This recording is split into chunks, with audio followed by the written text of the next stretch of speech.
Hello అండి, ఈరోజు మనం దోసపిండితో బోండా ఎలా తయారు చేసుకుందామో చూద్దాము. ముందుగా దోసపిండి తీసుకున్నాను, అందులో కొంచెము పెరుగు. ఇది నైట్ ప్రిపేర్ చేసుకుంటున్నాను ఈ బ్యాటర్ని. ఓకేనా. ఆనియన్స్, గ్రీన్ చిల్లీ, కరివేపాకు అండ్ జీలకర్ర కూడా యాడ్ చేశాను. మైదా కూడా, ఆ పిండికి సరిపడా మైదా వేసుకున్నాను. కొంచెం సాల్ట్ కూడా యాడ్ చేసి బాగా మిక్స్ చేసుకొని నైటే పెట్టుకోవాలి. ఇది మార్నింగ్ టిఫిన్కి యూజ్ చేస్తాను.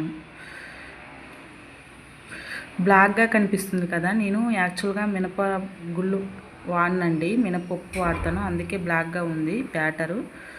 ఓకేనా. ఇది నెక్స్ట్ డే మార్నింగ్. ఓకేనా.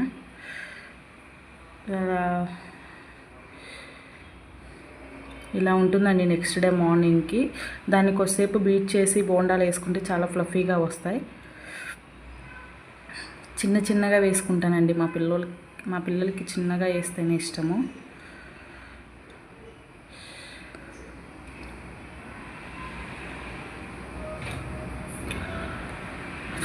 ఇలా గోల్డెన్ బ్రౌన్ వచ్చాక ప్లేట్లో సర్వ్ చేసుకొని తింటామే.